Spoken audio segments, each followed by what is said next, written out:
घंटा का नाम।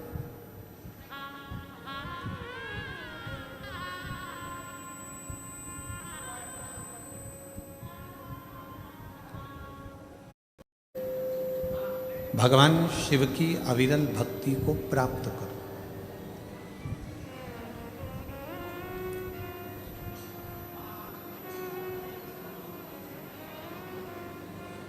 घर छोड़कर संत बनना या साधु बनना या तपस्वी बनना सरल है।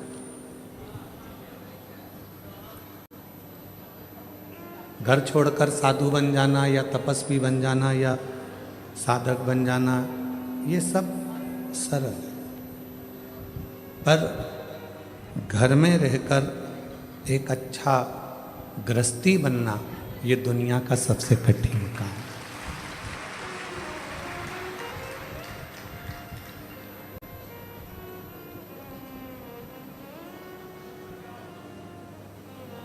परिवार में प्रेम कैसे हो,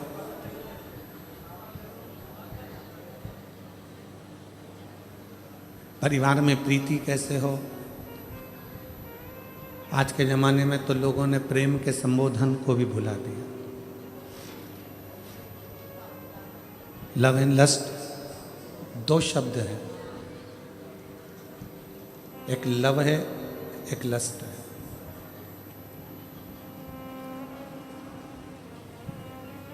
लव एंड लस्ट दो शब्द हैं। आज की दुनिया के लोग लस्ट को ही लव कह देते हैं। लव केवल प्रेम है, उसमें वासना नहीं है। और लस्ट केवल वासना है, उसमें प्रेम नहीं है।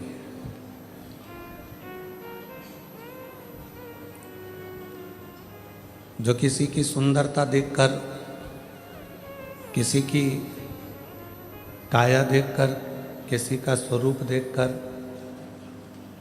उसकी ओर जो आकर्षण हो रहा है, वो लस्ट है, वो लव नहीं है, वो प्रेम नहीं है, वो केवल एक वासना है।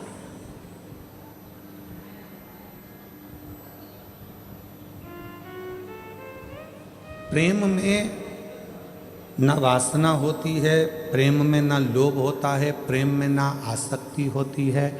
प्रेम केवल समर्पण की भावना को रखता है।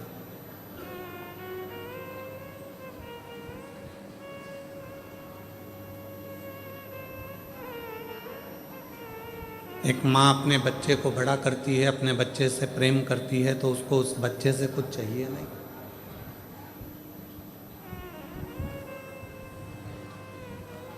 माँ ये नहीं चाहती कि मेरा बच्चा मुझे कुछ देगा जिसको मैंने बड़ा किया।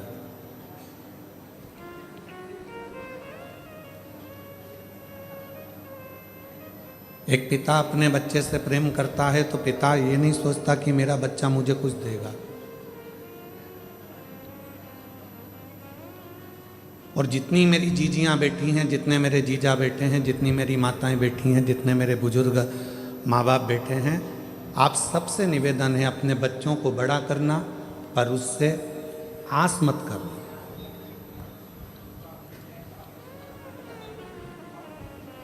बच्चों को बड़ा करो, पर बच्चों से आस मत करो।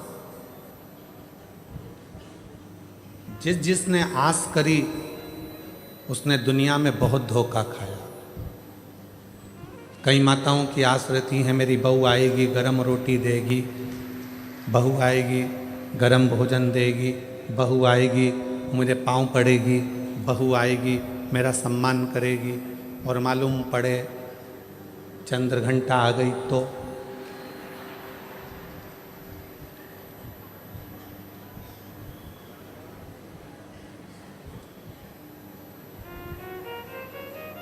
चंद्र घंटा माँ अम्बा दुर्गा भवानी का एक ऐसा नाम है जिस नाम पर लोग भले थोड़ा बहुत विचार कर लें कि चंद्र घंटा गुरुजी बोल दिए। शिव जी ने नाम रखा है माँ पार्वती का चंद्र घंटा। कब? जब भोलेनाथ माता पार्वती को विवाह कर कर लेकर आए,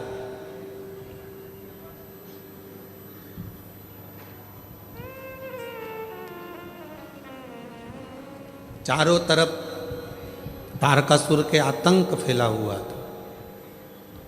आप लोग तो गुजरात के रहने वाले हो, तो माता रानी के नामों का व्याख्यान तो आप जितना अच्छा कर सकते हो, हम तो बहुत कम कर पाएंगे, क्योंकि गुजरात तो पूरा माँ जगतजननी जगदम्बा अम्बा भवानी का एक आनंदमय स्थल है गुजरात। तो आप लोगों को तो ज़्यादा मालूम होगा कि माँ चंद्रघंटा का नाम चंद्रघंटा कैसे पड़ा। चारों तरफ तारकासुर के असुरों का आतंक फैला और शिवजी पार्वती जी के साथ विवाह कर लिए, और विवाह कर कर बाबा भोलेनाथ पार्वती जी को लेकर जब कैलाश पर पहुँचे,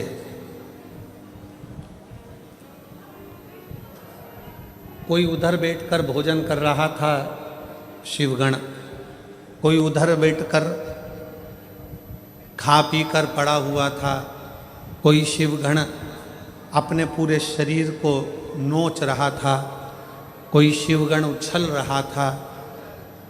पूरे कैलाश पर भगवान शंकर के गणों ने अपना पूरा जमा कर रखा था, आड़ा टेढ़ा। कुछ बर्तन उधर पड़े हैं, सोने का उधर पड़ा है, आसन उधर पड़ा है, सब सामान यहाँ वहाँ पड़ा था। और भोजन भी कोई एक गण लेकर आता या बनाता तो सब आपस में झगड़ा कर कर उस भोजन को ग्रहण कर।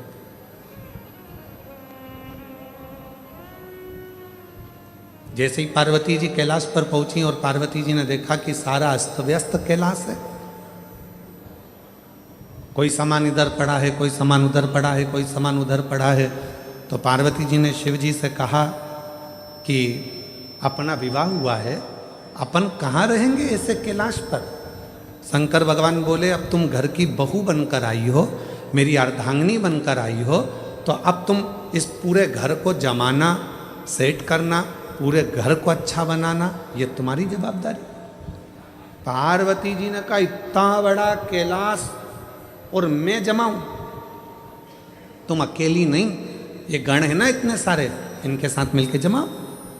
पार्वती जी बोली, ऐसे गण खाए पिया पसर गए,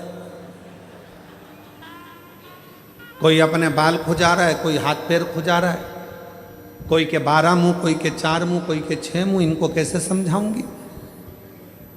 पार्वती जी बोली, इनका भोजन कौन बनाता है? शंकर भगवान बोले, अभी तक हम बनाते थे। गणों का पेट भरने की जवाबदारी तो हमारी है, संसार का पेट भरने की जवाबदारी हमारी है। संसार पृथ्वी पर जितने भी जीव जन्म लेते हैं उनके पेट भरने की जवाबदारी हमारी है। पर अब आज से तुम हमारे साथ शादी कर कर आ गई हो, ये सारी जवाबदारी हमारी खत्म हो गई। आज से पेट भरने की जवाबदारी तुम्हारी है, तुम अन्नपूर्णा बन जाओ और सबका पेट भरो। हमारी जवाबदारी खत्म हो गई। बहू सोचे कि ये सामान कौन जमाएगा, सास जिठानी की देवरानी। अब तुम ब्याह कर कर आ गई हो, तुम जमा। कई नई नई बहुएं आकर कहती हैं, तुम्हारा घर ऐसा, तुम्हारा घर वैसा, तुम्हारे घर में तो रहने के तरीके नहीं हैं लोगों को। अपने पति को रात दिन वो एक ही शब्द सुनाती, तुम्हारे घर के लोगों को रहना नहीं आता, तुम्हारी मम्मी को बोलना नहीं आता, तुम्हारे पापा को फैला देते हैं, तुम्हारे छोटा भाई ऐसा करता है, तुम्हारी बहू ऐसी करती है, तुम्हारे भैया ऐसा करते हैं, तुम्हारी भाभी ऐसा करती है। तो पति उपत कर क्या बोलेगा, अब तू आ गई ना समझदार, तू संभाल, बात खत्म। अब इतनी सी बात पर अगर झगड़ा करें, इतनी सी बात पे अगर अपन झगड़ा करेंगे, लड़ेंगे, तो कहाँ तक रही थी। अब तू संभाल। पार्वती जी ने कहा, मैं संभालूं? हाँ ठीक है। अब माँ जगत जननी जगदम्बा अम्बा ने आज सारे गणों की मीटिंग करी। इतना फैलारा पूरे कैलाश पर फैला है, कौन उठाएगा? एक एक करके सारे गण खसक गए।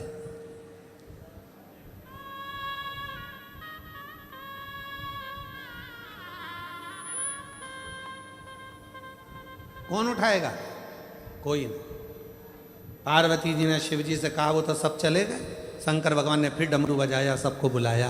पार्वती जी ने पूछा, ये भूख लगी है सबको? हाँ। भोजन करोगे सब? हाँ। अब सबने हाँ भर दी। पार्वती जी बोली, मैं भोजन बना रही हूँ, जितनी देर में खाना बनाऊं, भोजन बनाऊं, उतनी देर में पूरा कैलाश सेट हो जाना चाहिए, जम जाना चाहिए, और जो जमा कर आएगा सबसे पहले भोजन उसी को मिल जाएगा। जाओ। सब पहुंच गए, सब ने सामान जमाना प्रारंभ कर दिया। कोई झाड़ू लगाए, कोई बुआरी लगाए, कोई तोरण बांधे, कोई मंडप बांधे, कोई कुछ करे, कोई कुछ करे, सब करे। एक गण आया, मां भोजन। पार्वती जी बोली, चिंता मत करो, जैसे ही भोजन तैयार हो जाएगा मैं घंटा बजाऊंगी, तुम सब दौड़ के आ जाना, भोजन करा दो। सुबह से शाम हो गई। अब जो चंद्र शिव जी के मस्तक पर विराजमान था, वो भी पार्वती शंकर जी से कह रहा, भूख लगी है। शंकर भगवान बोले, कर काम, जा।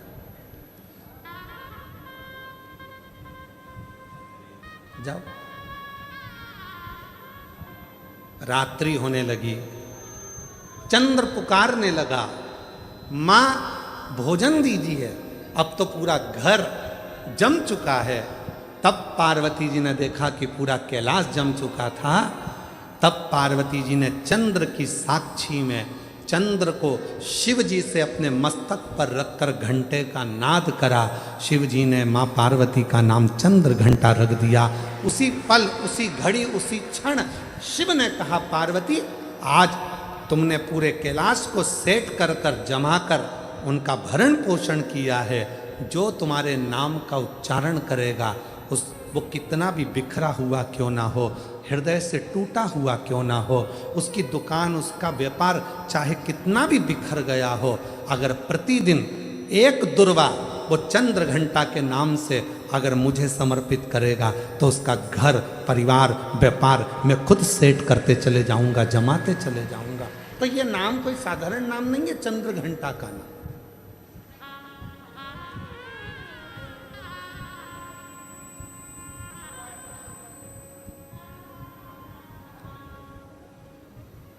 आस लगाना छोड़ो।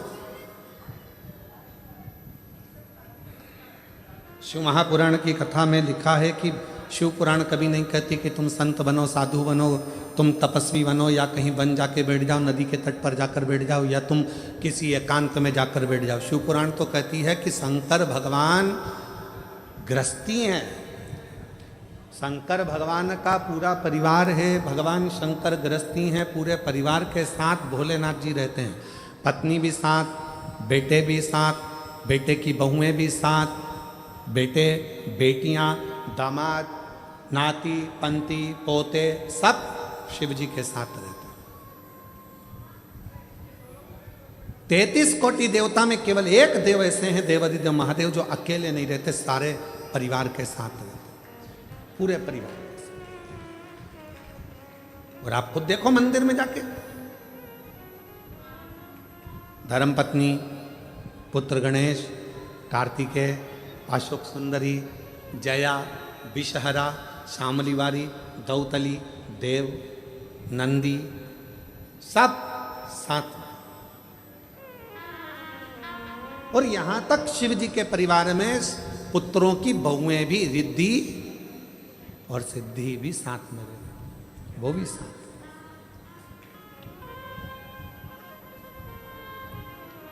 पूरा परिवार साथ में रह रहा, पूरा परिवार।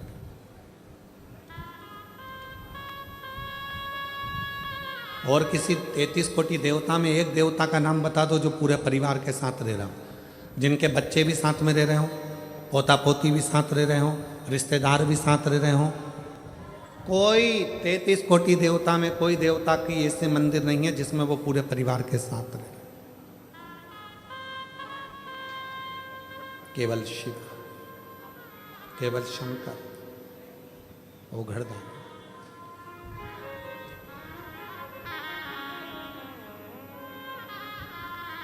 क्यों? एक बार माता लक्ष्मी जी ने भी भगवान विष्णु से पूछ लिया था कि शिव जी का पूरा परिवार एक साथ में है, शंकर भगवान का पूरा परिवार एक साथ में है, ये क्यों?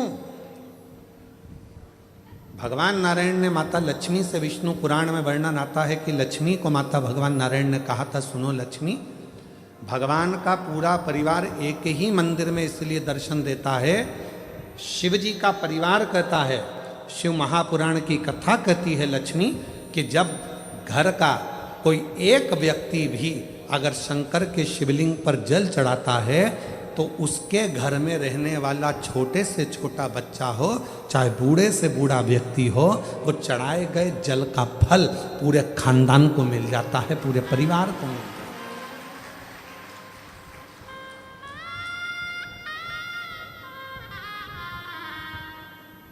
पूरे कुल को।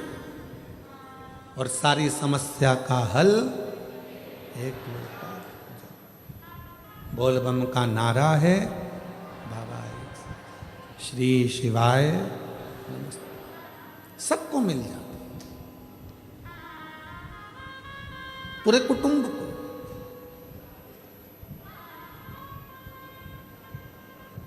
संपूर्ण परिवार को सुख, वो एक लोटा जल संपूर्ण परिवार को सुख दे देता, संपूर्ण।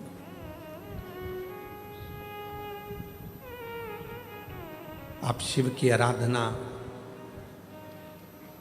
तो शिव पुराण कह रही है, संत बनना सरल है, साधु बनना सरल है, तपस्वी बनना सरल है, पर घर में रहकर एक अच्छा व्यक्ति बनना, अच्छा गृहस्थी बनना, ये कठिन, ये दुनिया का सबसे कठिन काम।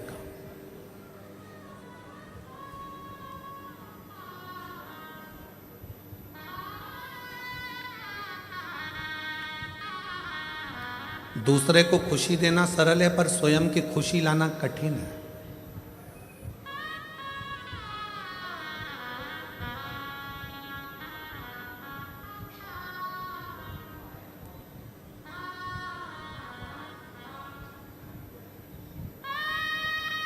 अपने चेहरे की प्रसन्नता जब समाप्त होती चली जाती है तो व्यक्ति अपने आप बूढ़ा होते चले जाता है। बेटा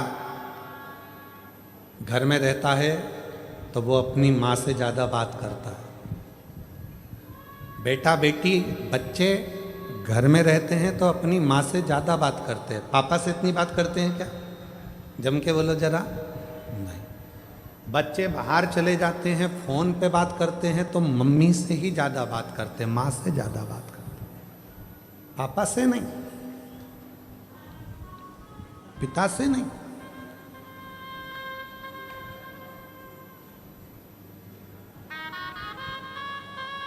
माँ से बात चल रही है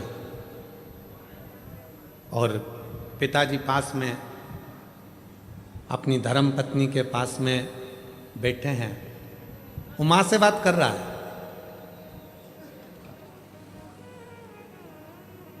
सारी स्टोरी सुना रहा है अपनी मम्मी को,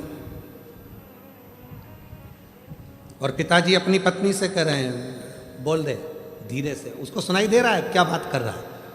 तो पिताजी अपनी पत्नी से कह रहे हैं बोल दे उसको, टेंशन लेने की जरूरत नहीं है, उसका बाप बैठा है, बोल उसको, उसका बाप बैठा है, टेंशन वेंशन मत ले, चिंता ना कर, बोल उसको। फोन पे पत्नी बोलती बेटा क्यों चिंता करता है, पापा है ना, सब संभाल लेंगे। कई लोग कहते हैं शंकर भगवान आग बन करके बैठे रहते हैं, शिवजी मौन होकर बैठे रहते हैं। क्यों? क्योंकि जगत के जितने बच्चे हैं वो अपनी माँ से बात करते हैं, अन्य बहन भाई से बात करते हैं, पर बाप से बात नहीं कर पाते। पर बाप पीछे से इशारा करता रहता है कि चिंता मत करना, मैं बैठा हूँ। शिव कहते हैं तू टेंशन मत लेना, मन के अंदर एक बात संभाल के रखना कि जगत में जब तू पैदा हुआ, पैदा होने के समय पर जब माता के गर्भ से तेरा जन्म हो गया, उस समय से जिस दिन तू मरेगा उस दिन तक तू मेरी औलाद है और मैं तुझे संभालूंगा। और आप प्रैक्टिकल कर कर देखिए, प्रैक्टिकल नहीं, एक प्रयोग आपने देखा होगा कोरोना काल में, हमने खुद देखा है। एक हमारे इंदौर का एक परिवार था, नाम स्मरण में हमें नहीं आ रहा, इंदौर का हमारा एक परिवार था। कोरोना काल में वो उस परिवार के उसका बच्चे का पिता चले गए, कमाने वाला चले गए, बच्चे की मां चली गई कोरोना में, ना बहन थी ना भाई था, एक अकेला छोटा सा 10 वर्ष का बच्चा।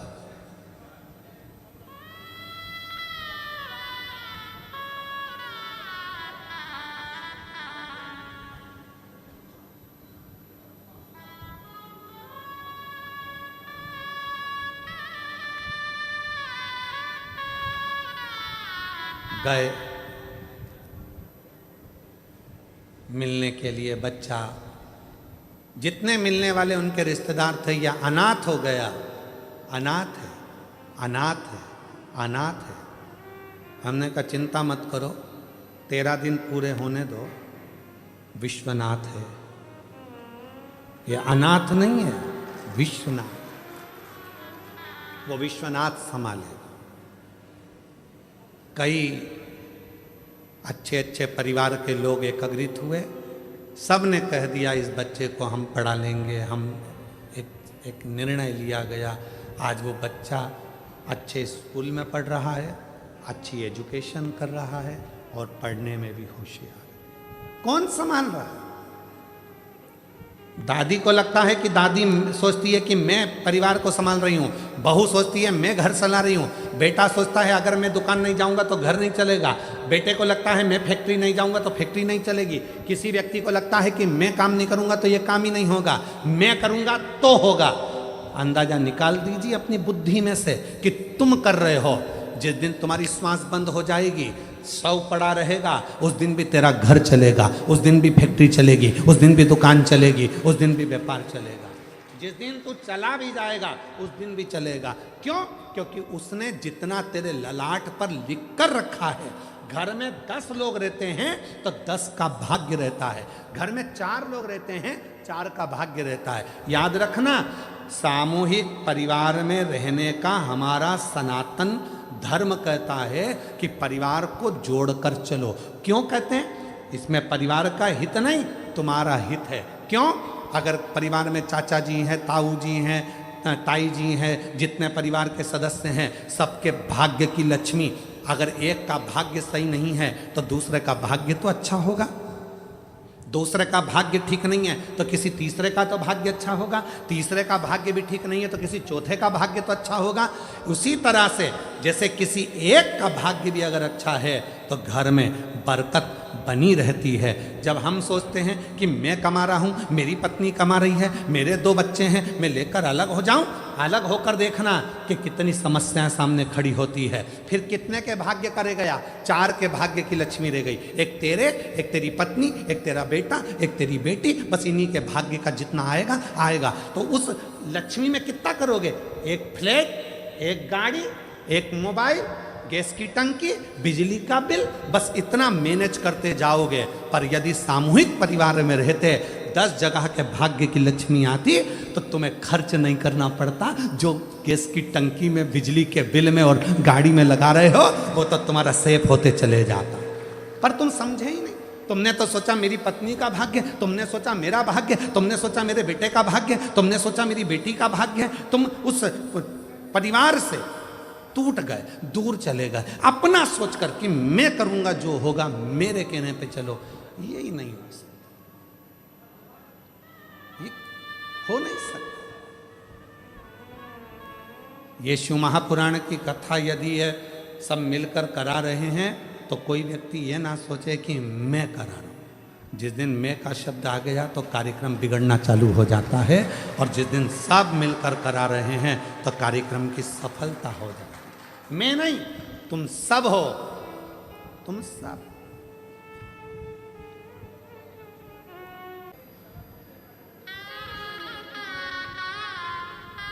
घर की फूट और जगत की लूट। याद रखना, जब हमारे आपस में ही हम फूट डाल लेंगे तो दुनिया के लोग लूटना प्रारंभ कर देंगे। इसलिए घर की फूट, जगत की लूट। फूट मत डालो। एक हैं, एक रहेंगे। सामूहिक हैं, सामूहिक रहेंगे। सब मिलकर चलेंगे, आगे बढ़ेंगे सब।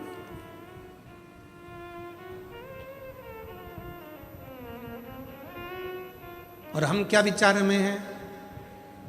हम दो, जम के बोलो, हम दो हमारे दो। और घर में माँ बाप आए तो उनको बाहर फेंक दो।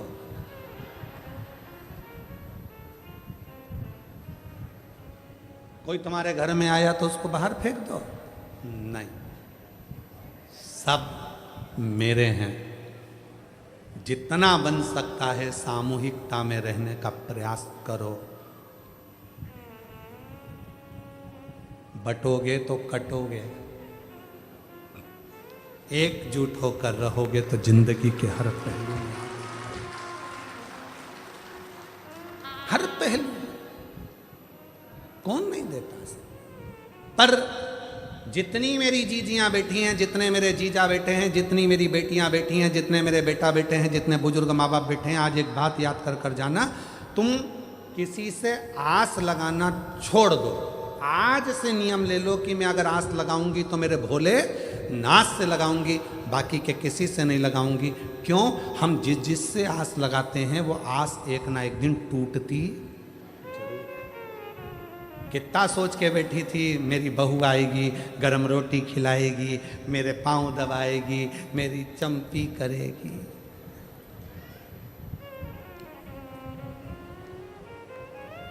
ठंड में सरसों का तेल मलेगी। कितनी आस लगाई थी।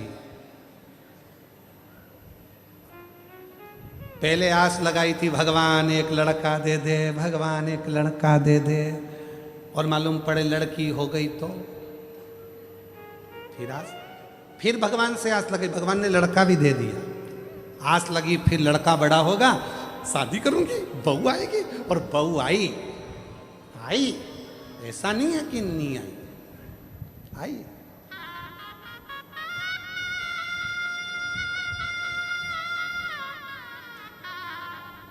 तुमने सोचा था तुम्हारे सिर पे पल्लू लेके पांव पड़ेगी। वो सुबह से उठ के आई, बहू आई, सुबह से उठ के आई। हेलो मम्मा, चाय बनाई? बहू आई, मम्मा बोली है तू बना हमको पिला। ओ नो,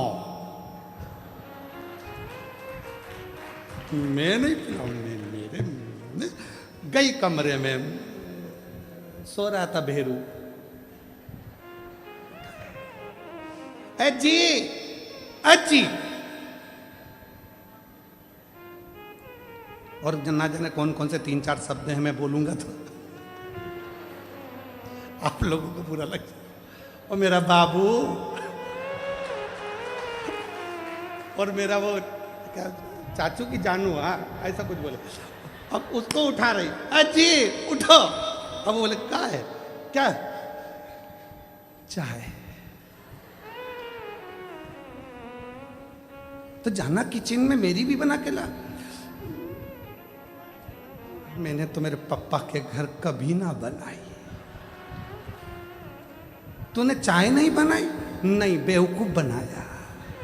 चाय नहीं बनाई। पति गया, चाय बनाई, इतने में माँ आ गई। माँ ने विचार करा, तेरी शादी में डीजे पे गाना बजवाया था, अजीबो शान शहंशाह। डीजे पे गाना चला था, अजीबो शान शहंशाह। आज शहंशाह की ये हालत हो गई।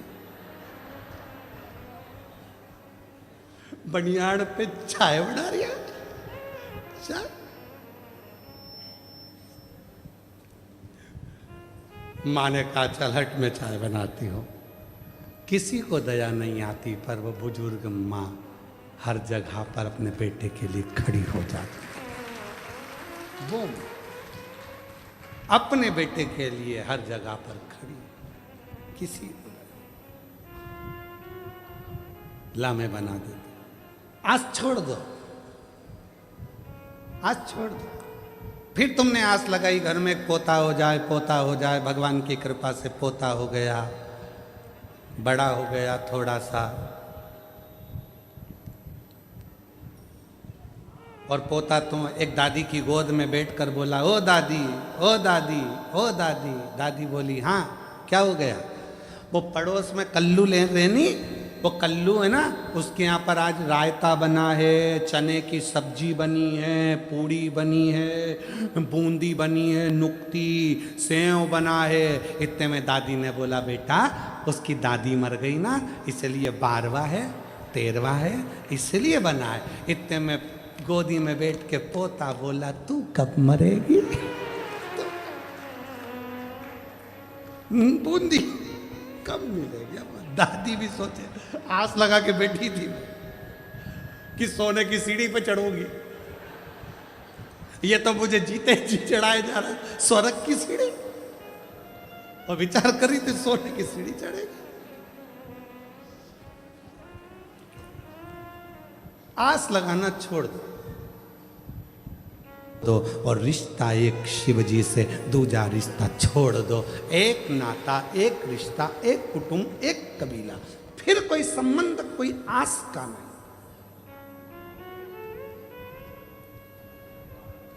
कथा में भी आओ तो आस लगा कर मत आना, कथा में आओ तो आस लगा कर मत आना। मैं जा रही हूं, आगे बैठूंगी। आस लगा के आई थी, अंदर प्रवेश ही नहीं मिला। सबको फोन लगा रही, भैया जी कहाँ हो? भैया जी बोले, हमारी तो खुद बैठने की सेटिंग नहीं हो रही, पीछे खड़े।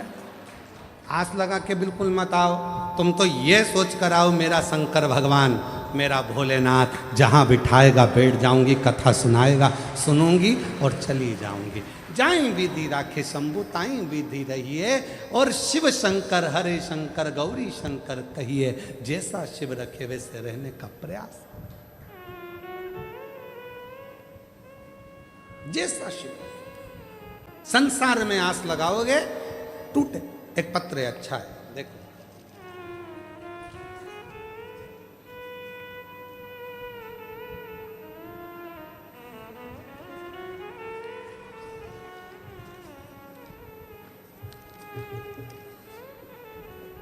मोहिनी बहन, विनोद भाई कहार। मैं बड़ौदा की रहवासी हूँ। कहीं बैठी हों तो हाथ हिला सकती हैं। मोहिनी बहन, विनोद भाई कहार, अगर कहीं बैठे हों तो हाथ हिला सकते हैं। बैठे हैं, हाथ हिलाओ। दिख गए हो, आ जाइए बहन, आ जाओ। मैं मोहिनी बहन, विनोद भाई कहार, मैं बड़ौदा की रहवासी हूँ। गुरुजी, मेरी तबीयत अचानक खराब हो गई थी। मुझे अस्पताल लेकर गए, एडमिट किया, और 4-5 दिन के बाद बताया गया कि दोनों किडनी खराब हो चुकी है। आपको डायलिसिस करवाना पड़ेगा। घर वाले बहुत परेशान हो गए। तबीयत ऐसी कि बचना भी मुश्किल हो गया था। बाबा, एक लोटे जल का क्या वर्णन करूं।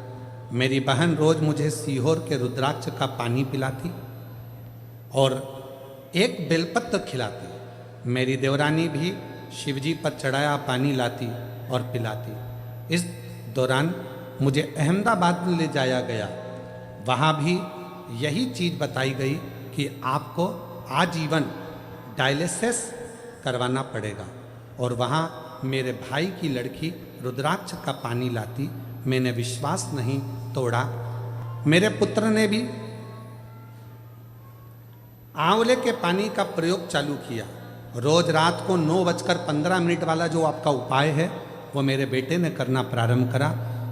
कुंदकेश्वर महादेव का नाम लेकर दवाइयाँ खाती और डायलिसिस चल रहा था। पर डॉक्टर ने कहा कि ये तो जिंदगी भर चलेगा। समझ नहीं आया, रुद्राक्ष का जल पीती और 9:15 वाला जो उपाय था वो करना प्रारंभ करा।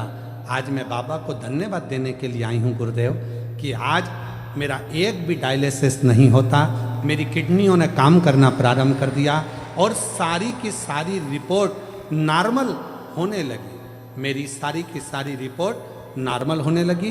डॉक्टर ने भी बताया कि आपकी दोनों किडनी, डॉक्टर ने भी बताया कि आपकी दोनों किडनी काम करने लगी है, अब आपको डायलिसिस की कोई ज़रूरत नहीं है। ये बाबा की कृपा है गुरुदेव कि आज मेरी किडनियाँ काम करने लगी। शिव पर भरोसा करिए, शंकर पर भरोसा करिए, हम संसार के लोगों पर भरोसा करें।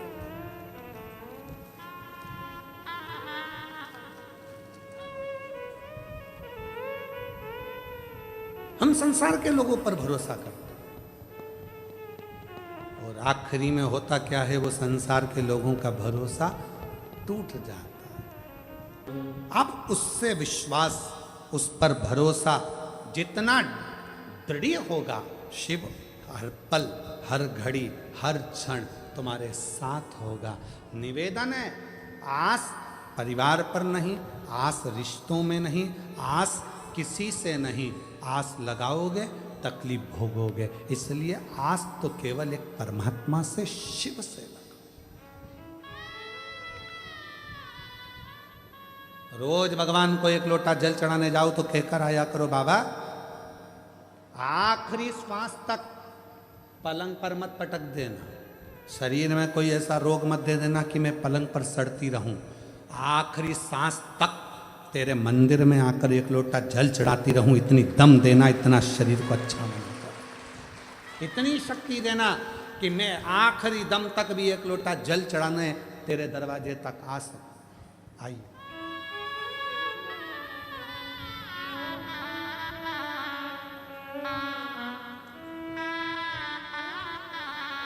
डॉक्टर ने कह दिया था बचेगी नहीं, पर शिव की कृपा, उसकी उदार है। आप आस से कर, आप किस पर भरोसा कर रहे हो? वो शिव, वो शंकर। आज नहीं देगा, कल देगा, 3 महीने में नहीं देगा, 6 महीने में देगा, पर देगा जरूर। फाइल अगर थोड़ी मोटी है, पढ़ने में टाइम लगेगा, पर मेरा महादेव बिना दिए रहेगा। जो जैसी भावना लाया वो वैसा ही फल पाया, नहीं खाली उसे लौटाया, वो मन ही मन हर्षाया और कर दिया माला माल काशी वाले ने, लुटा दिया भंडार काशी वाले ने। वो उस पर कितना भरोसा है तुम्हारा, उस पर विश्वास कितना है तुम्हारा, उस पर दृढ़ता कितनी है तुम्हारी। आप किससे आस लगा कर बैठे हो, आप किस पर भरोसा कर कर बैठे हो। ये शिव महापुराण की कथा जो बड़ौदा गुजरात में चल रही है, आप सीहोर वाले महाराज को सुनने के लिए नहीं आए हो। ये मन से निकाल देना कि हम सीहोर वाले महाराज को सुनने के लिए आए, सीहोर वाले बाबा को सुनने के लिए आए। नहीं नहीं नहीं, सीहोर वाला बाबा तो कभी शिव पुराण बाजता ही नहीं है। बाजता तो वो गढ़धानी कुबरेश्वर महादेव है, वो बाजता। सामर्थ्यता नहीं है किसी की कि शिव शंकर की कथा बाच ले, सामर्थ्यता नहीं किसी की कि शिव की आराधना कर ले, सामर्थ्यता नहीं किसी की कि शिव का भजन कर ले। वो कराता है तो करते हैं, वो कराता है तो करते हैं, उसकी कृपा, उसकी दया का फल क्या, शंकर की उपासना का फल क्या। आप किस पर भरोसा कर रहे हो, आप किस पर विश्वास कर रहे हो, ये आप पर निर्भर है।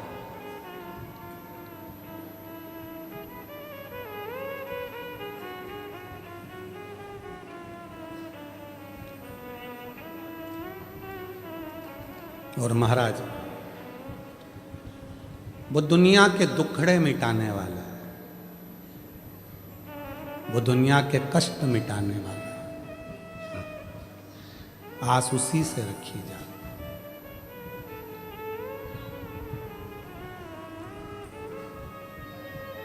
जब तबीयत खराब होती है, डॉक्टर दवाइयां देता है, बोलो देता है कि नहीं देता है? अरे जम के तो बोलो। पहले देगा गोली, दवाई। जब गोली और दवाई से काम नहीं बनेगा तो फिर लगवाएगा इंजेक्शन। बोलो बोलो, इंजेक्शन। दवाई, गोली, इंजेक्शन से भी काम नहीं चलेगा, फिर आखिरी में कहेगा कि भाई एडमिट हो जाओ, भर्ती हो जाओ अस्पताल में, हॉस्पिटल में भर्ती हो।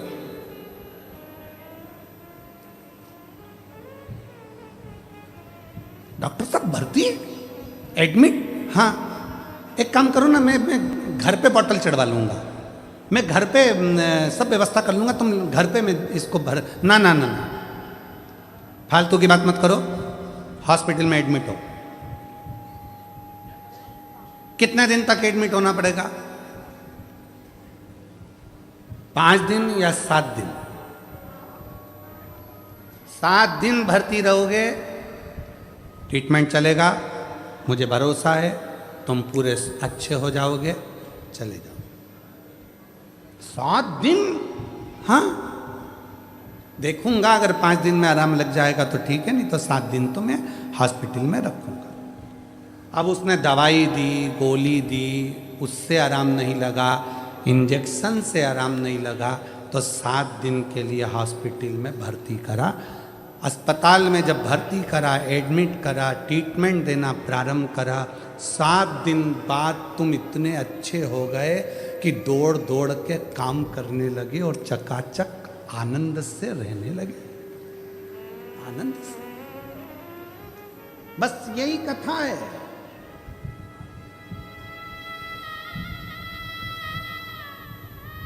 यही कथा है। जब तुम्हारा कोई काम नहीं होता, घर पर भजन करते करते करते करते समय हो गया, तुम्हारा भगवान सुन ही नहीं रहा, मंदिर जाते जाते 1 लोटा जल चढ़ाते चढ़ाते समय हो गया, सुन ही नहीं रहा, दवाई से काम नहीं हुआ, इंजेक्शन से काम नहीं हुआ, तब भोलेनाथ ने, डॉक्टर ने कह दिया तेरे बड़ौदा में 7 दिन की कथा हो रही है, हॉस्पिटल में आके एडमिट हो जा, तेरा दुख मिटाकर मैं तुझे घर भेज दूं। आजा बड़ौदा की कथा में, वेद कथा सुनने के लिए। 7 दिन एडमिट हो जा, रुक, सो, विश्राम कर, भोजन कर, भूमि को नमन कर।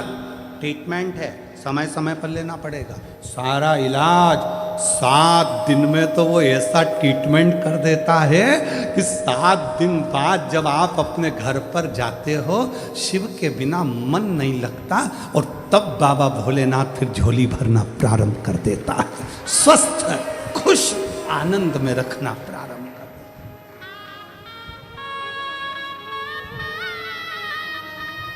आनंद।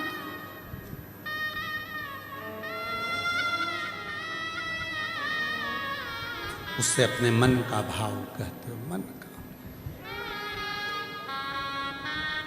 दुनिया के आगे प्रभु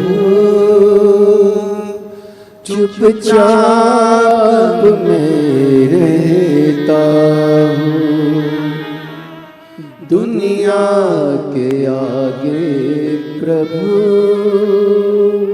चुपचाप मैं रहता हूँ, मेरा तू ही तो हमदर्द है, जिसे हर दर्द कहता हूँ, मेरा तू ही तो हमदर्द है, जिसे हर दर्द कहता हूँ।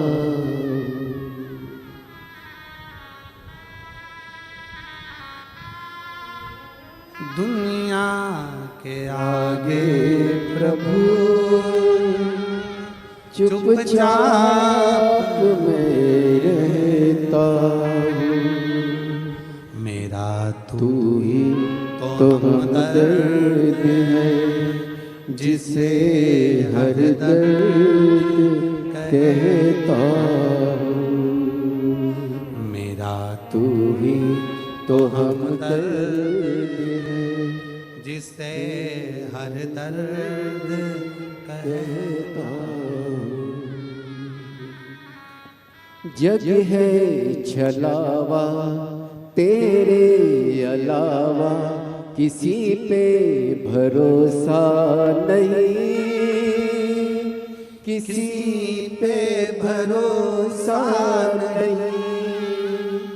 मुझे दाना पानी सिवा तेरे दानी, किसी ने परोसा नहीं, किसी ने परोसा नहीं।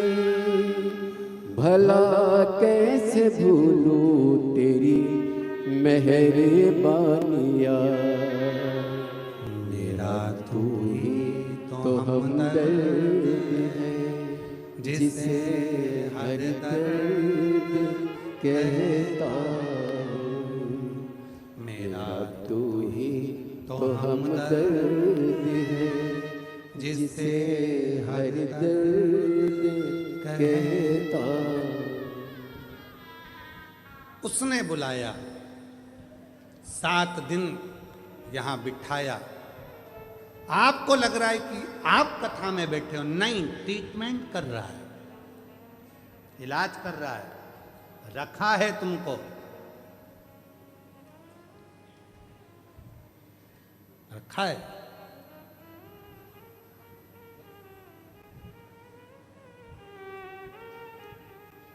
उसकी अविरल भक्ति में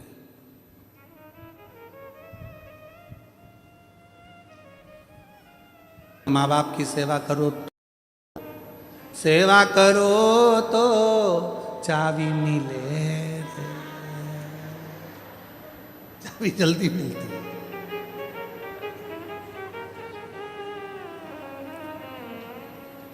पर ऐसा नहीं है, चाबी के लिए कभी सेवा नहीं होना चाहिए।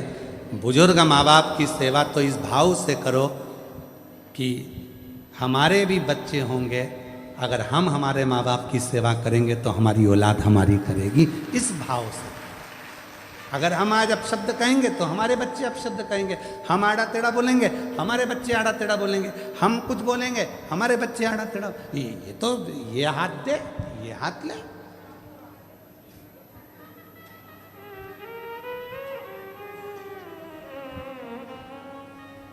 संसार तो ऐसा ही है। एक पढ़ा लिखा लड़का था, उसको नौकरी नहीं मिल रही थी, तो उसको सूचना मिली कि अपने गांव में सर्कस आया है। सर्कस वाले के पास जाकर बोला, भैया हमको नौकरी दे दो। सर्कस के मालिक ने कहा, ठीक है हम नौकरी तो दे देंगे, पर हमारे यहाँ पर तुमको एक काम करना है। क्या? बंदर के कपड़े पहनना है, शेर के मुंह में हाथ देना। कितना मिलेगा? 20,000 रुपये महीना। तैयार हो? ठीक है। शेर के बंदर के कपड़े पहन के शेर के मुंह में हाथ देना है।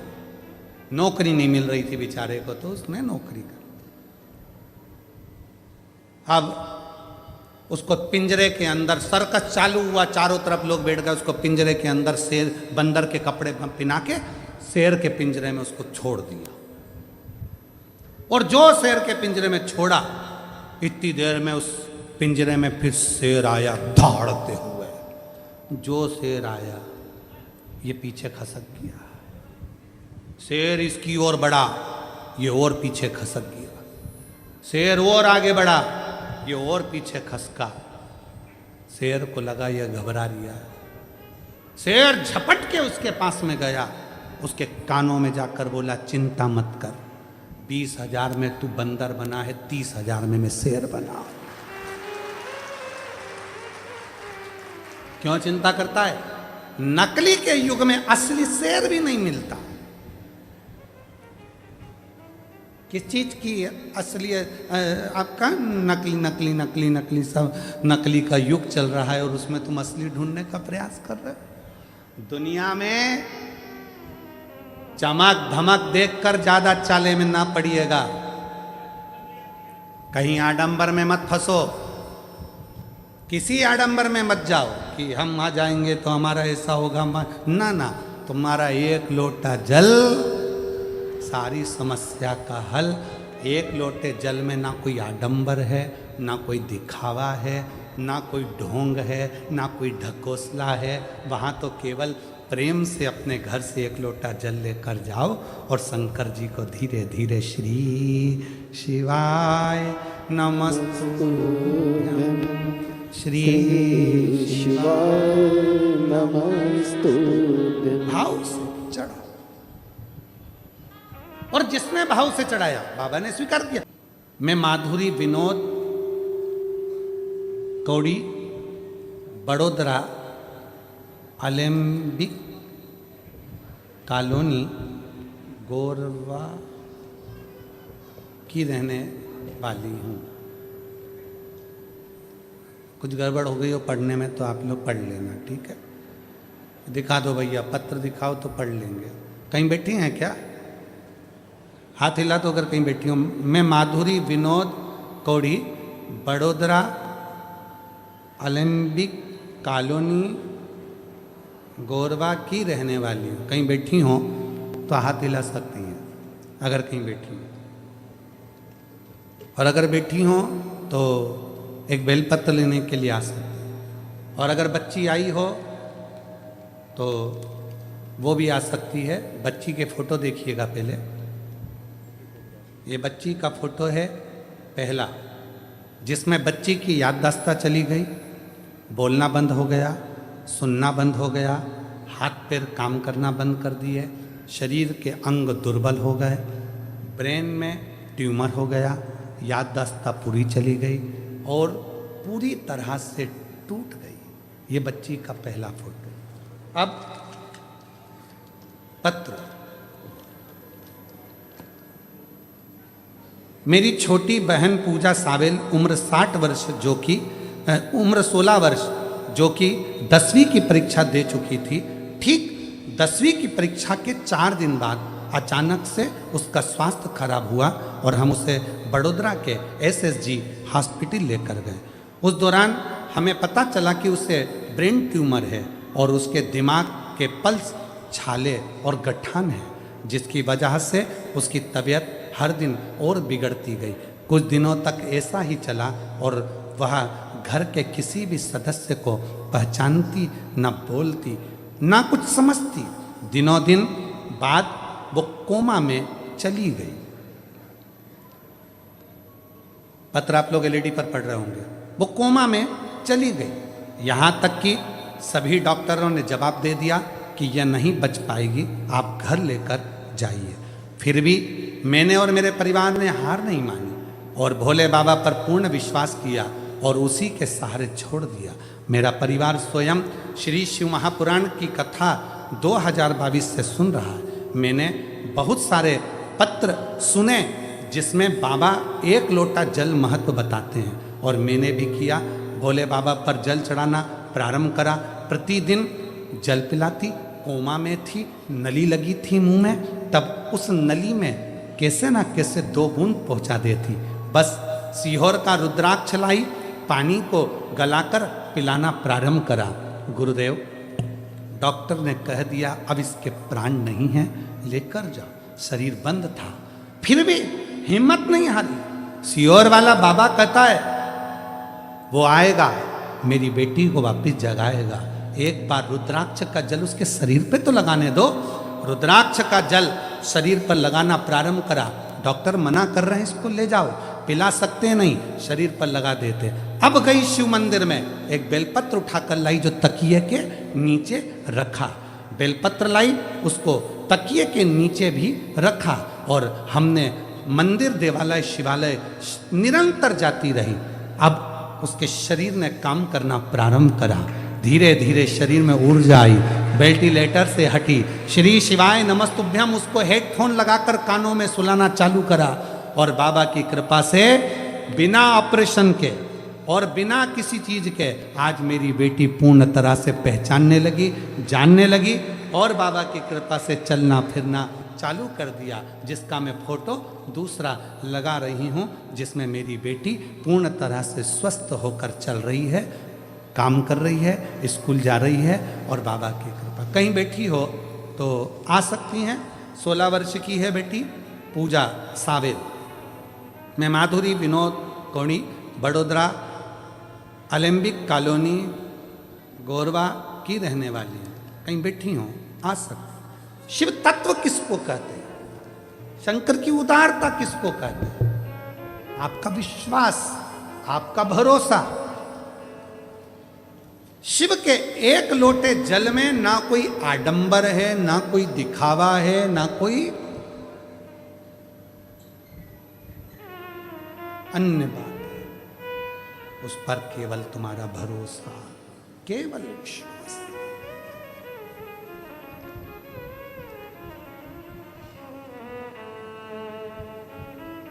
केवल विश्वास और कुछ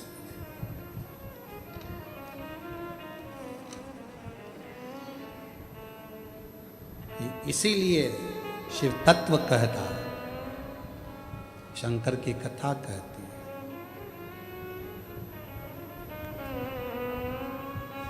होके नंदी पे सवार, सुन के भक्तों की पुकार, काशी नगरी से आए हैं मेरे भोलेनाथ।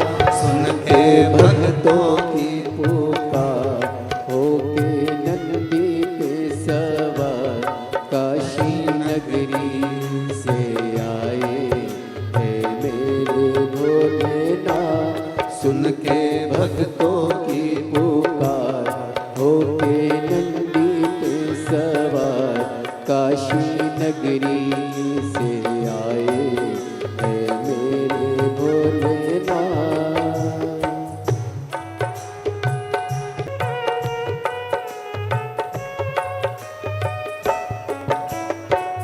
बस मेरा माए देखो डमरू बजाए, कैसा निराला भोले रूप सजाए। बस मेरा माए देखो डमरू बजाए, कैसा निराला भोले रूप सजाए। बस मेरा माए देखो डमरू बजाए, कैसा निराला भोले रूप सजाए। गले में है सर्पों का हार, होके नंदी पे सवार, काशी नगरी से आए हैं मेरे भोलेनाथ। सुन के भक्तों की पुकार, होके नंदी पे सवार, काशी नगरी से आए हैं मेरे भोलेनाथ।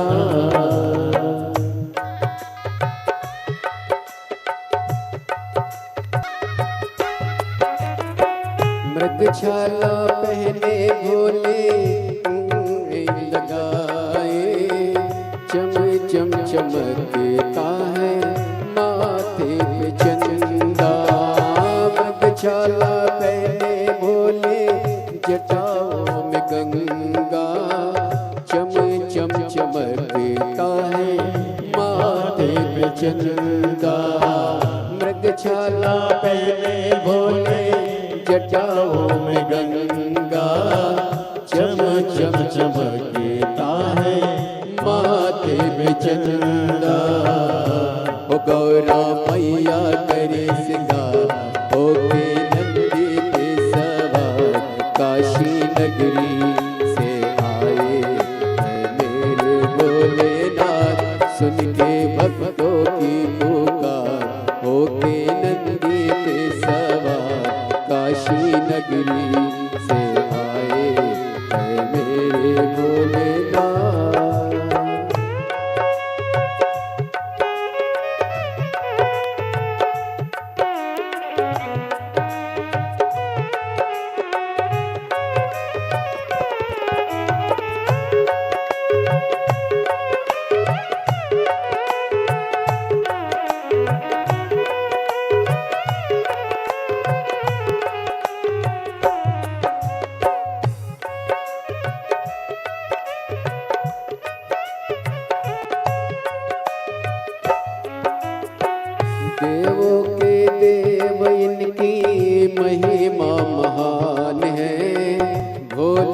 भक्तों के ये तो भोले भगवान है।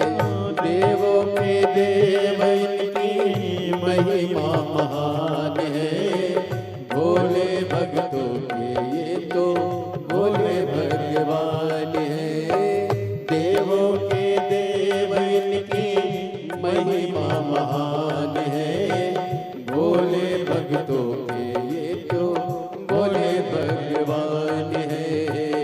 ओ करने भक्तों का होता होके जल्दी पे सवार, काशी नगरी से आए हैं मेरे भोलेनाथ। सुन के भक्तों की पुकार, होके जल्दी पे सवार, काशी नगरी से आए हैं मेरे भोलेनाथ। सुन के भक्तों की पुकार, होके जल्दी पे सवार, काशी नगरी से आए हैं मेरे भोलेनाथ। सुन के भक्तों की पुकार, होके जल्दी पे सवार, काशी नगरी से आए हैं मेरे भोलेनाथ। काशी नगरी से आए हैं मेरे भोलेनाथ।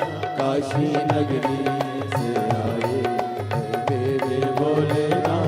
काशी नगरी से आए हैं मेरे भोलेनाथ। काशी नगरी से आए हैं मेरे भोलेनाथ। काशी नगरी से आए हैं मेरे भोलेनाथ। काशी नगरी से आए हैं मेरे। भगवान शंकर की पवित्र कथा कह रहे हैं। शिव महापुराण की कथा वर्णन कर रहे हैं।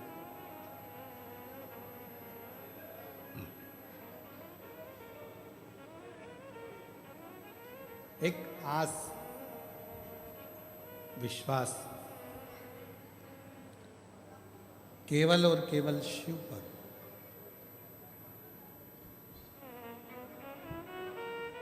दक्ष प्रजापति ने जब माता सती के लिए स्वयंवर रखा,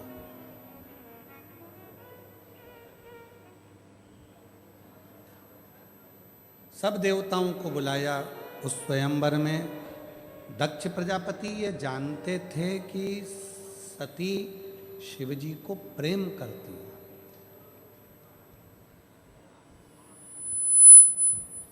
उनके हृदय में ये बात थी कि सती माता भगवान शंकर को प्रेम करती है, स्नेह करती है।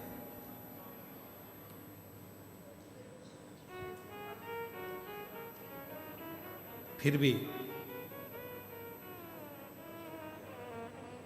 दक्ष प्रजापति ने शिवजी को नहीं बुलाया और बल्कि एक पत्थर की मूर्ति बनाकर दरवाजे पर खड़ी कर दी। पर यदि भरोसा पक्का होता है, विश्वास पक्का होता है, सती मैया हाथ में माला लेकर आई। दक्ष प्रजापति को लगा था ये माला भगवान विष्णु को पहनाएंगी, इंद्र को पहनाएंगी। इतने सुंदर सुंदर देवता बैठे हैं, ये जयमाला अगर पहनाएगी माता सती तो किसी देवता को पहनाएगी। पर माता सती ने देखा कि पूरी सभा में कहीं शिव नहीं,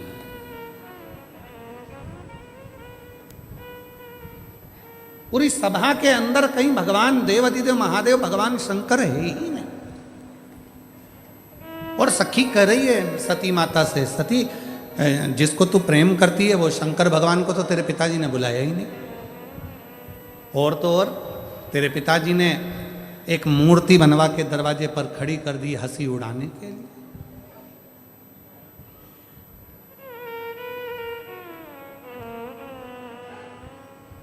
क्यों चिंता करती है? वो कहते हैं ना, आहूं में असर होगा, घर बैठे बुला लेंगे, तुम रूठे रहो भोले, हम तुम्हें मना लेंगे। तुम रूठे रहो भोले, हम तुम्हें मना लेंगे। सती मैया ने कहा उसमें क्या चिंता करना, क्या टेंशन करना, तुम चिंता मत करो। तो शिव को तो बुलाया ही नहीं, भगवान शंकर को तो बुलाया, शिव तो आए नहीं। मत आने दो, नहीं आए ना कोई बात नहीं, शिव नहीं आए कोई बात नहीं। माला लेकर मां सती चली, चारों तरफ माता सती माला लेकर भ्रमण करी। माला को पकड़कर माता सती दरवाजे के बाहर दौड़ कर गई। जो दरवाजे के बाहर दक्ष प्रजापति ने शंकर भगवान की मूर्ति बनवाई थी हंसी उड़ाने के लिए, सती माता ने वही मूर्ति के गले में अपनी जयमाला पहना दी और शिव जी को अपना उघड़ डाली।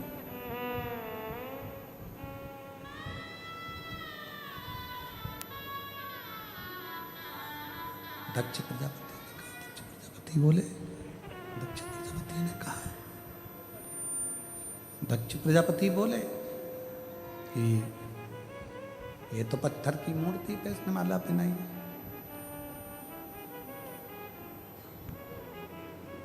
पत्थर की मूर्ति पे माला पहनाई है इसने, तो दक्ष प्रजापति कह रहे हैं मुझे कोई मतलब ही नहीं, इसने तो पत्थर की मूर्ति पे माला पहनाई है। सती का विवाह तो मैं करूंगा एक अच्छे देवता के साथ, शिव के साथ नहीं। पर जैसे ही सती माता ने माला पहनाई और माला पहनाकर माता सती ने कहा, भोलेनाथ ये जयमाला नहीं है, मेरी प्राणों की माला तुम्हें पहना दी, अब तुम इसे स्वीकार करो।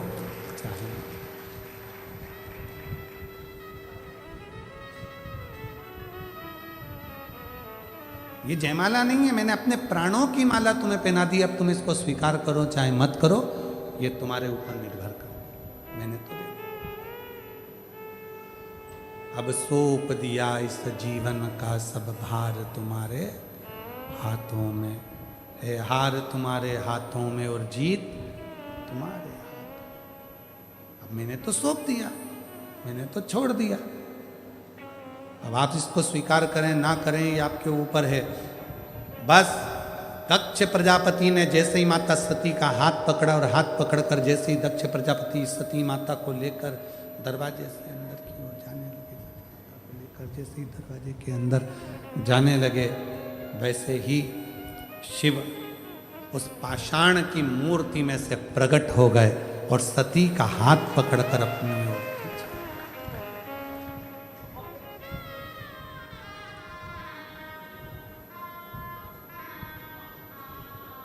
शिकार किया सती के उस माला को। दक्ष प्रजापति ने कहा पत्थर में से शिव जी कैसे प्रकट हो सकते हैं। शंकर भगवान ने जो शब्द कहा, बड़ौदा के एक एक बच्चा बच्चा उस शब्द को जरूर सुने जो मेरे भोलेनाथ जी ने कहा दक्ष प्रजापति के सामने। और जितने लोग आस्था चैनल पर कथा सुन रहे हैं, फेसबुक यूट्यूब पर कथा श्रवण कर रहे हैं, जितने सोशल मीडिया पर कथा श्रवण कर रहे हैं, वो भी इस शब्द को जरूर सुने। शंभु शंभु, गला पकड़ रहा है बेटा, माइक फिर गड़बड़ कर दिया तुमने। शंभु, शिव ने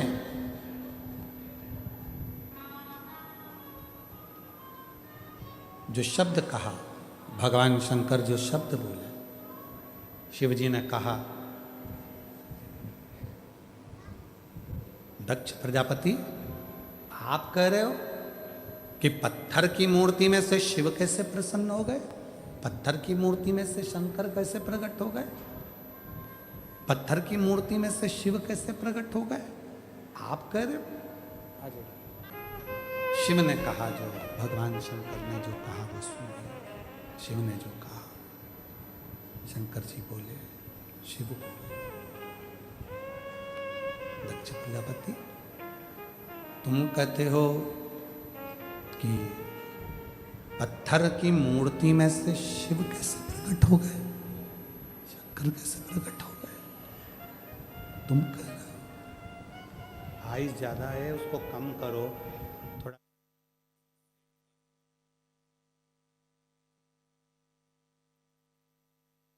शिव कैसे प्रकट हो रहा है? दक्ष प्रजापति, तुम कह रहे हो कि इसमें शंकर कैसे प्रकट हो गए। शिव जी ने जो कहा वो आप भी धारण करिएगा। बसरेंद्र, शिव जी ने जो कहा वो आप भी ध्यान करिए। शंकर भगवान कहते हैं, सुनो दक्ष प्रजापति, दुनिया की दृष्टि में लगता है कि शंकर का शिवलिंग पत्थर का है। दुनिया की दृष्टि में लगता है कि ये तो एक कंकर है, पत्थर है। पर शंकर कहते हैं, दक्ष प्रजापति, अगर संसार का मनुष्य एक बेलपत्र भी दिल से अगर मुझे समर्पित करता है तो उसके बेलपत्र का हिसाब मेरे पास में रहता है। उसके बेलपत्र का हिसाब मेरे पास में है। उसके बेलपत्र का हिसाब मेरे पास में है, रखता हूं। जीजियों, आप भले भूल गए, वो याद रखना। हम आपसे पूछें, 28 दिसंबर को भोजन में आपने सुबह के भोजन में क्या खाया था? 28 दिसंबर को सुबह के भोजन में आपने क्या क्या चीज खाई थी, आपको याद है? जम के बोलो जरा। नहीं, चलो जाने दो। 12 नवंबर को आपने क्या खाया था, याद है क्या? अरे बोलो तो जम के। नहीं।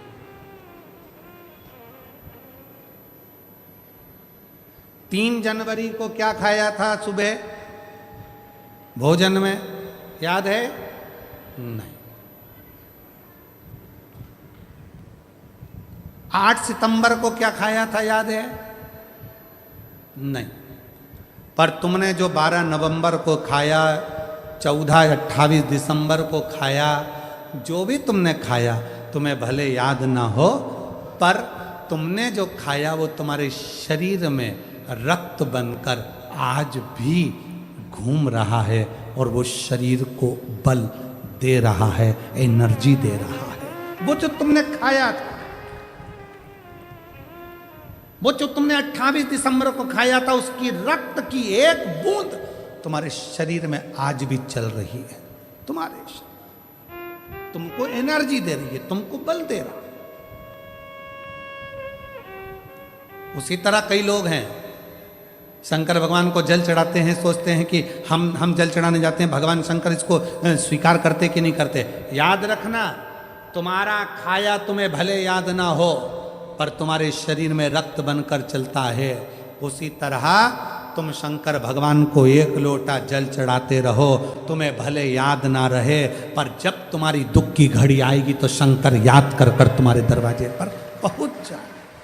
तुम्हें भले याद ना चले, पर उसे याद।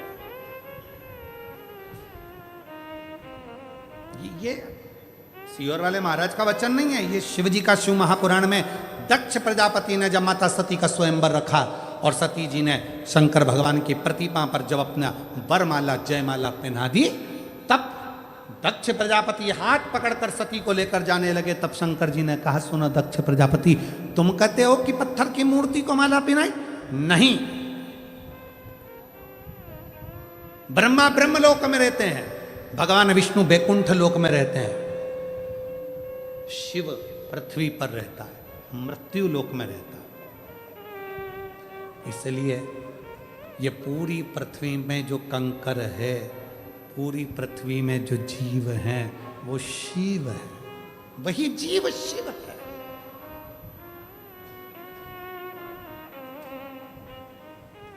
कुबेरेश्वर बाबा की पवित्र धरा पर लोग आते हैं, सीहोर में पहुंचते हैं, कंकर शंकर का पूजन करते हैं, 5 कंकर रखकर उसकी पूजन करते हैं, 1 कंकर अपने साथ उठाकर ले जाते हैं। फिर बाद में बाबा उनकी कामना पूरी कर देता है तो वो कंकर रख जाते हैं। कई बार लोग नहीं भी रखने आते, अपने घर में शंकर जी समझकर उनकी पूजन करते रहते हैं, और वो एक ना एक दिन जिस कंकर की पूजन करते हैं, एक ना एक दिन वो कंकर में भी शंकर का प्रतिबिंब अपने आप आने लगता है और वो दर्शन देने लगता है। उसको शिव माना। तुम कहते हो भोले हमें काशी प्यारी है, तुम कहते हो भोले हमें काशी प्यारी है, एक बार तो आ जाओ, एक बार तो आ जाओ, काशी भी बना देंगे, तुम रूठे रहो भोले, हम तुम्हें मना लेंगे।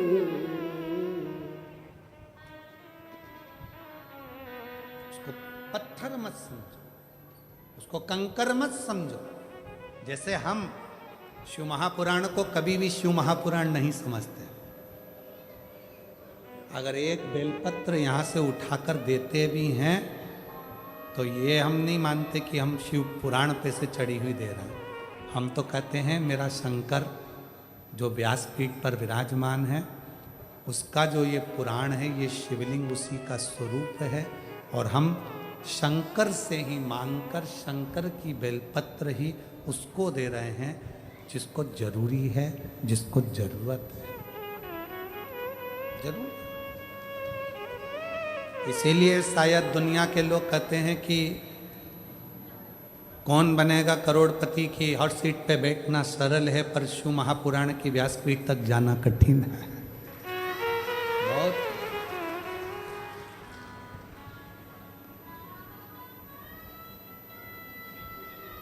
वो कृपा करता है तब लोग यहाँ आते हैं। एक पत्र अच्छा है, देखिए।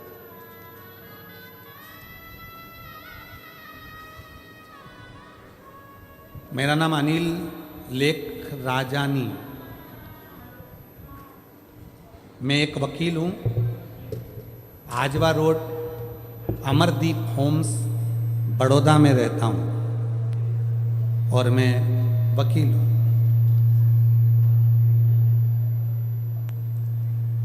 कहीं बैठे हों, यदि कहीं बैठे हों, आप भी हैं, आ जाइए आ जाइए आ जाइए। शंभू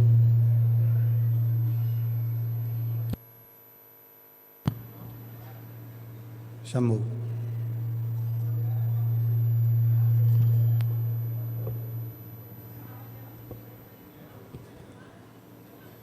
मेरा नाम अनिल लेखराजानी, मैं एक वकील हूँ। आजवा रोड अमरदीप होम्स बड़ोदरा में रहता हूँ। मेरा मोबाइल नंबर ये है। गुरुजी, मैंने आपकी कथा यूट्यूब पर सुनी थी और कथा सुन के सोचा कि क्या सच में ये सब हो सकता है? जो सोचो क्या वो मिलता है शिव पुराण में? क्या शिवजी को एक लोटा जल चढ़ाने पर ये सब कुछ मिल सकता है? गुरुजी, मैं मानता नहीं था। गुरुजी, मैं कभी शिव मंदिर नहीं जाता था, पर आपकी कथा सुनने के बाद मैंने 3 साल पहले मंदिर जाना शुरू किया और रोज एक लोटा जल महादेव पर चढ़ाना शुरू किया। गुरुजी, मेरे पास कुछ नहीं था। आज ऐसी कोई चीज नहीं जो मेरे पास ना हो। गुरुजी, मैंने भारत सरकार द्वारा नोटरी के पद के लिए अप्लाई किया था और बाबा ने ऐसी कृपा करी, आज मुझे भारत सरकार का नोटरी बना गया। बाबा की कृपा से नोटरी बन गया। गुरुजी, मेरी पत्नी निश लेख राजानी 8 साल से सीए की परीक्षा दे रही थी और सीए की परीक्षा में उत्तीर्ण नहीं हो पा रही थी। उसका सीए क्लियर नहीं हो रहा था। तब मेरी पत्नी ने भी पशुपतिनाथ का व्रत किया और 3 सोमवार पशुपति व्रत पूर्ण हुए और बाबा की ऐसी कृपा हुई, बाबा की ऐसी कृपा हुई कि मेरी पत्नी सीए बन गई। आज मैं बाबा को प्रणाम करने के लिए आया हूँ। गुरुदेव, एक बात कहना थी। एक वकील हूँ, मेरे पास बहुत सारे डाइवोर्स के केस आते हैं, तलाक के केस आते हैं, पर गुरुजी लड़का और लड़की को कितना भी समझाओ कोई समझता ही नहीं। आखिरी में वो केस लड़ना पड़ता है, एक जीतता है एक हारता है। पर मन को बड़ा दुखी होता हूँ कि आपके माध्यम से तो इतना बड़ा वकील बना और आपके माध्यम से सब मिला, तो कहीं मैं बुरा तो नहीं कर रहा। तब जितने भी डाइवोर्स के केस आने लगे उनको मैं सप्ताह भर का समय देता हूँ और एक काम करता हूँ, उन दोनों लड़का लड़की को समझाता हूँ कि एक काम करो, मैं तुम्हारा तलाक करवाऊंगा, पहले 1 लोटा जल शिव जी को चढ़ाना प्रारंभ करो। जो जल चढ़ाएगा उसी का केस जीतने के कतार पर लाकर छोड़ दूंगा और पक्का है तलाक करा दूंगा। लड़की आती है तो लड़की को जल चढ़ाने का बोलता हूँ, लड़का आता है तो लड़के को जल चढ़ाने का बोलता हूँ। और गुरुदेव सत्य बताऊँ ना तो उनका केस लड़ने की जरूरत नहीं पड़ती, भोलेनाथ उन दोनों को जोड़ देता है। चाहे वो हमारे माध्यम से जोड़े चाहे जज के माध्यम से जोड़े, पर उनका जितनों को भी जल चढ़वाया किसी का तलाक नहीं हुआ, सब जुड़कर वापस गए हैं। ये शिव की उदाहरण। आइए बधाई।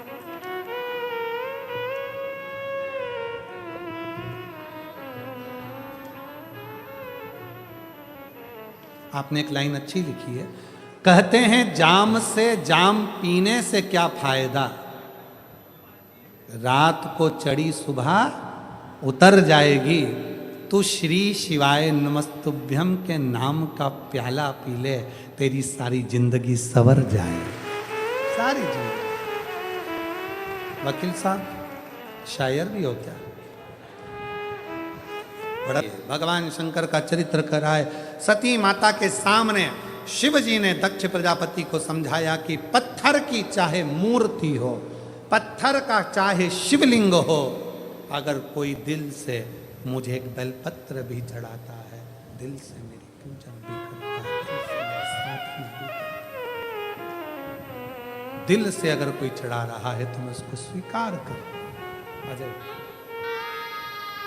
दिल से कोई चढ़ा है, दिल से। वो कुबेरेश्वर महादेव, वो कुबेर भंडारी, जब हम उसके सम्मुख में बैठकर दिल से कामना करते हैं, बोलते हैं, वो स्वीकार कर, वो स्वीकार। सती मैया के साथ शिव जी का विवाह हुआ, पर पिता के मन में तो वही अहंकार समाया हुआ था, पिता के मन में तो वही हम समाया हुआ था। और वह अहंकार पिता के मन में इतना समाया हुआ था कि एक यज्ञ रखा, उस यज्ञ में सबको बुलाया, शिव जी को नहीं बुलाया, शंकर भगवान को बुलाया ही नहीं। फिर भी सती मैया को शिव जी ने रोका, फिर जाने के लिए अनुमति दो। गए, सती माता ने जाकर देखा कि मेरे पति के लिए कोई स्थान नहीं, कोई स्थान।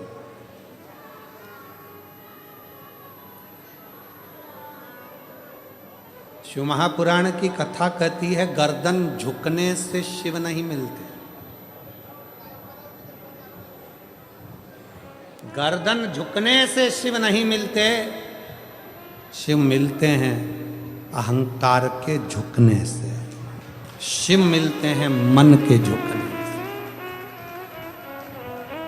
शिव मिलते हैं आपके भीतर की नम्रता से।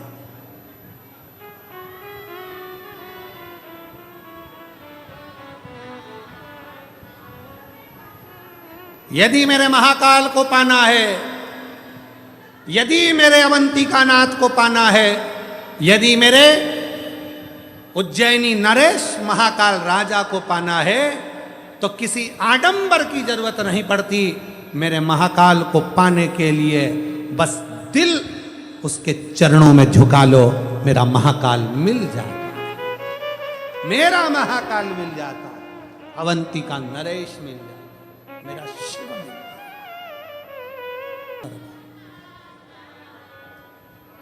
सती माता को क्रोध आ गया।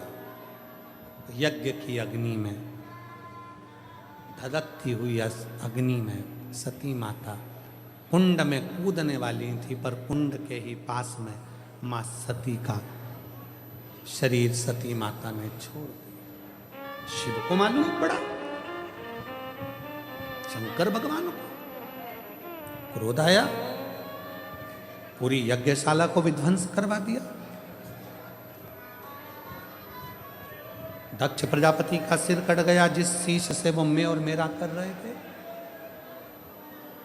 जो मैं और मेरे में डूबे हुए थे।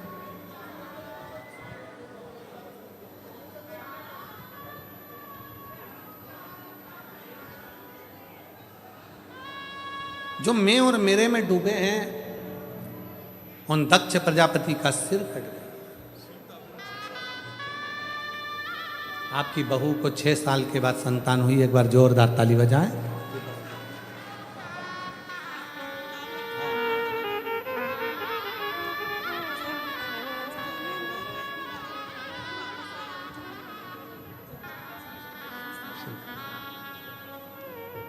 शिव कथा कर रही है।